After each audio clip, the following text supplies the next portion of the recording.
Hi guys, thank you for clicking on this video. My name's Aisha and this is aishaleeanntalks.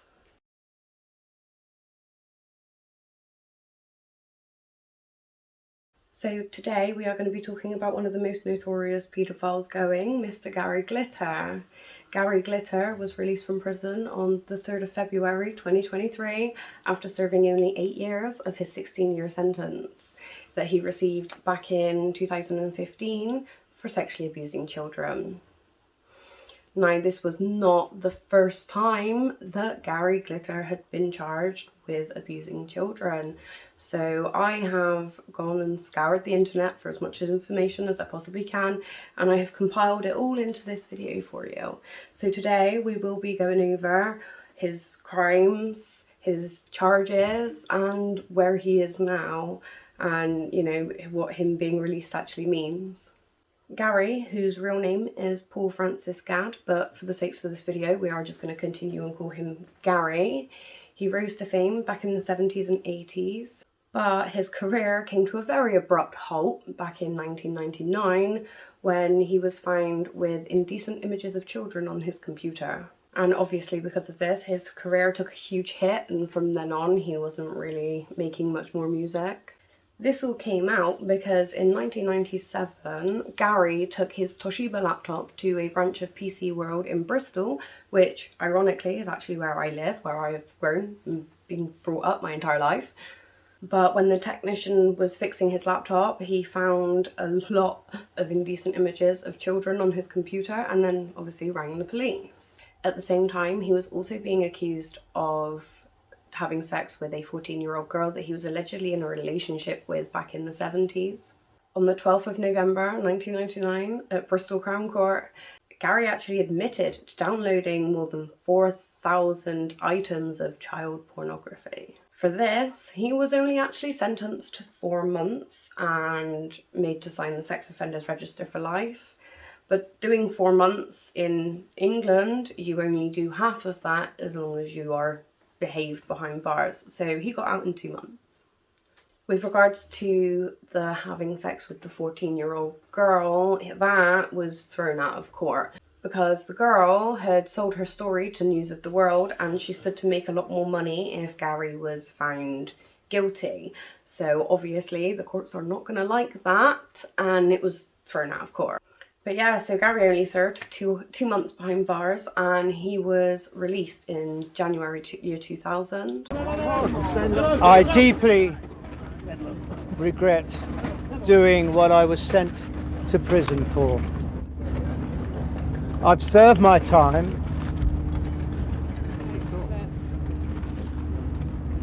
I want to put it all behind me.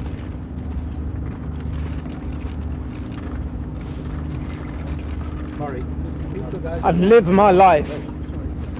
At this point, he had become a public hate figure and he fled on his yacht to Spain, where he began using the alias Larry Brilliante, spelled Larry Brilliant with an E. I'm sorry, but that actually kind of makes me laugh, like how up yourself if you gotta be to name yourself Brilliant, because he's so brilliant. Oh my god, it makes me laugh. I'm sorry, it really does make me laugh. Once his real identity became known to the locals, where he was in Spain, he fled to Cuba and then he went to Cambodia. He was then deported from Cambodia and fled to Vietnam. He came to the attention of the Vietnamese authorities because he was found groping a teenage waitress in a bar, and he was also reported to have taken two young girls home with him. On the 12th of November 2002, the police began searching for him and he fled his luxury seaside villa, and the police then went obviously there to look for him and they found a 15-year-old girl that was living in his house.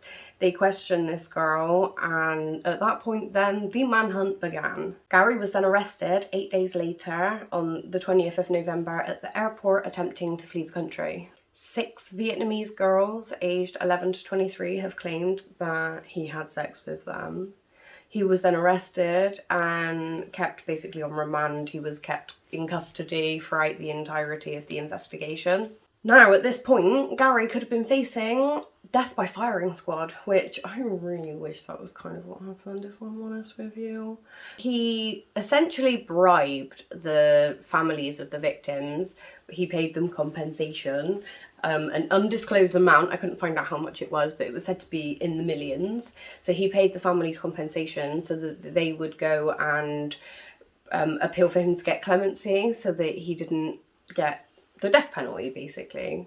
On the 2nd of March 2006, Gary was tried with committing obscene acts on children aged 10 and 11, and he was facing up to 14 years in prison. The following day, he was found guilty and only sentenced to 3 years. Although thankfully in Vietnam, that means 3 years means 3 years, so he was going to serve 3 years as opposed to the half of that he would have served if he'd got that sentence over here.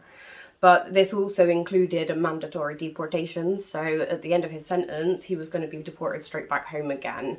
At his sentencing, the judge said, "He sexually abused and committed obscene acts with children many times in a disgusting and sick manner." But Gary proceeded to deny any wrongdoing and actually went to appeal his sentence. But 4 weeks later, it was denied, thank God. Unbelievable. Are you sorry for what you've done? No, I'm not. I haven't done anything. I'm innocent. You've been found guilty. You've been found guilty. I'm innocent. It's a conspiracy. Right in the front, guys. They're right in the front, by Jim. you know who. Who is it? What are you talking about? It's a conspiracy. Gary!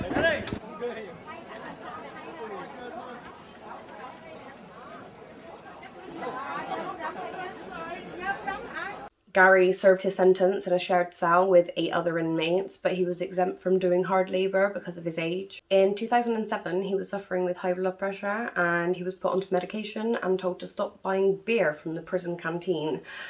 Like, what? What? I did not know that they had beer on the prison canteen in Vietnam. Isn't that a recipe for disaster?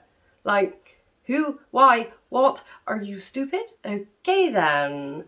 I mean, that's definitely never going to be the case over here, or in America, or in, like, Australia. I don't think any of these places would allow you to buy beer on a prison canteen. That's bizarre. I can't get my head around that. Honestly, I can't. In January 2018, Gary was being treated at the prison clinic for intestinal problems, and they found that he had an irregular heartbeat. A few weeks later, he then collapsed in his cell. He was taken to the hospital where he was kept under basically 24/7 prison guard. And while he was in the hospital, an official from the British Embassy actually came to pay him a visit. Gary's Vietnamese lawyer claimed that his client intended to return to the UK but had also expressed an interest on moving to either Hong Kong or Singapore. It's reported that upon his return to the UK he would be put on the sex offenders register, but as far as I'm aware he was already on the sex offenders register for life anyways, so I don't really understand why that was made a big thing, but apparently that was made a big thing. That's one of the reasons he didn't want to return. I guess that's because he was already on the sex offenders register. But either way, yeah, he didn't want to return because he was on the sex offenders register. On the 19th of August 2008, Gary was released from prison and he was escorted to the airport by police guard and put on a flight back to London that was going via Bangkok. Now, when he got to Bangkok, he decided to start trying to throw his toys out the pram and thinking of any way that he could try and avoid being sent back to the UK. He began complaining that he had tinnitus and heart problems, and he just refused point blank to board the plane despite the efforts from the British police that had been sent to escort him back. He just refused, and then a doctor was sent to the airport and he checked him over and basically gave him medication and gave him the all clear to fly. But Gary still refused to leave and he booked himself into a transit lounge, claiming that he is a free man. He was refused admittance to Thailand as a threat to domestic morality, and he was given a deadline to leave the country or he was going to be detained and deported. From here, he then took a flight to Hong Kong, where he began claiming that he was having a heart attack. But the Hong Kong officials, again, refused him any entry. They wouldn't let him in the country, and they sent him back to Thailand. At this point, 19 different countries refused to admit him into the country, and on the 21st of August, he finally agreed that he would move back to the UK. At 7:10 the following morning, the 22nd of August, he arrived at Heathrow Airport, where he was met by British police officers. He was then put on the sex offenders register for life. Again, I swear that had already happened to him, but yeah, he was made to sign it a second time, and he stated that he was going to try and appeal that decision, but later abandoned the idea. And I wonder why, because there's pretty much zero chance that that's going to work, is there? Following this conviction, Gary claims to have led an increasingly isolated life and was unable to walk down the road without being subject to vilification. I wonder why. You can't fiddle kiddies, mate. In October 2012, ITV aired a documentary called The Other Side of Jimmy Savile, and this was to expose all the allegations that were made against Jimmy Savile. But in these allegations was an allegation made against Gary Glitter. It was alleged that Gary Glitter had raped a 13 or 14-year-old in Jimmy Savile's dressing room. On the 28th of October, Gary was arrested and questioned by the police and then later released on bail. And on the 5th of June 2014, Gary was charged with 8 counts of sexual offences against 2 children aged 12 and 13. On the 19th of January 2015, Gary attended Southwark Crown Court.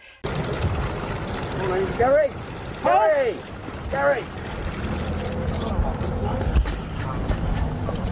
He was being accused of 7 counts of indecent assault, 1 count of attempted rape, and 2 other sexual offences against 3 girls between 1975 and 1980.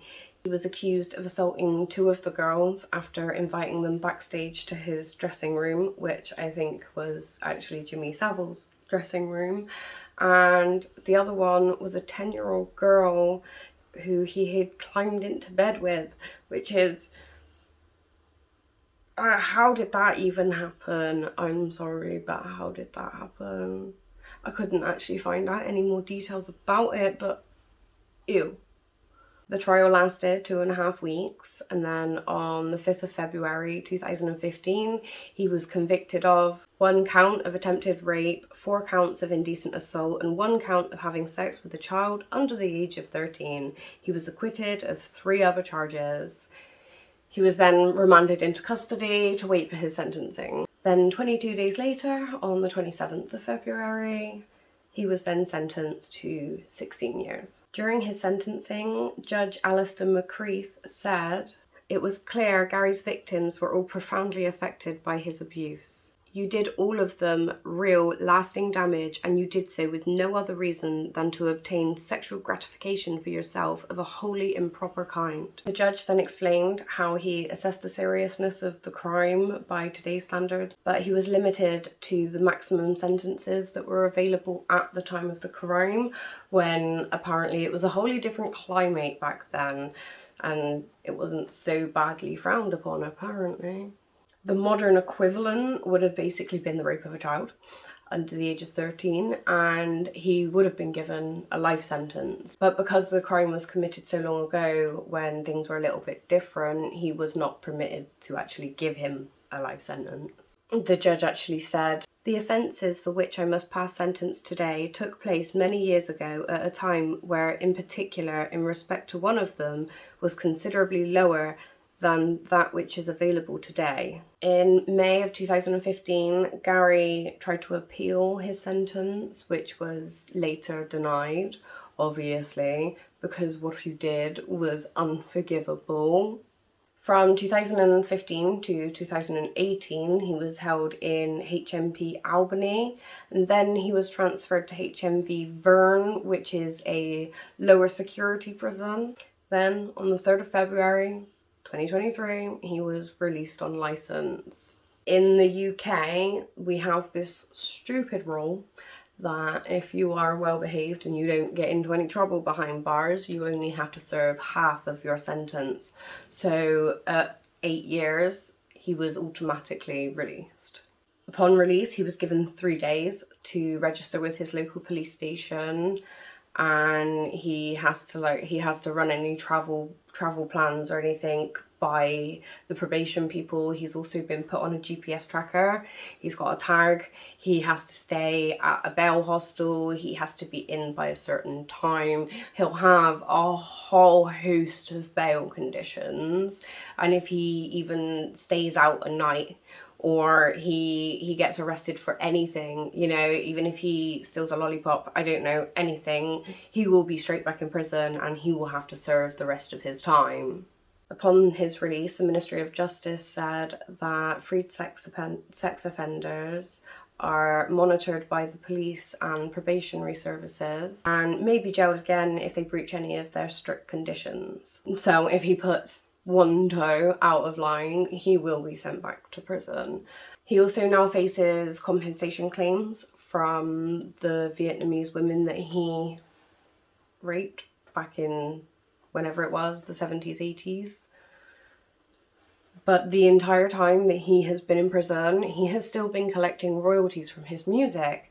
So he's basically just been sat behind bars collecting money. And as soon as he gets out of prison, which he has, he's now got out to a fortune. So if he does get sued or, you know, sought out for compensation, he can most definitely afford to pay it. Within days of him being released, people found out his address, and so many members of the public and people from the area that he's living in have crowded around his bail hostel. The police have been called there. People are protesting, you know, they don't want him in the area. People have been saying that, like, you know, there's schools in the area, they're fearful for their children's safety, all of this sort of jazz. So, like, I don't think it's going to be long before something snaps and something's going to happen. So if anything does occur from here, you know, if he ends up going back to prison, or, you know, if you find out any more of the juicy goss on Gary Glitter, I will do another video. But for now, I think that actually covers everything. Thank you so much for watching this video. If you're new and you don't know what I do here, I've been telling hardship stories. So I tell celebrity stories, everyday people stories, I tell stories that have gone through the news, any kind of hardship story basically. So if you have a story that you'd like to share, you can contact me via my email or my Facebook, which I will leave linked in the description box down below. Otherwise, please like this video and subscribe. It is a free and easy way that you can support this channel. Until next time, please remember to look after yourselves and be kind to everybody around you, because you never know what someone else might be going through, and a little bit of kindness and compassion can go a long way. Bye bye for now.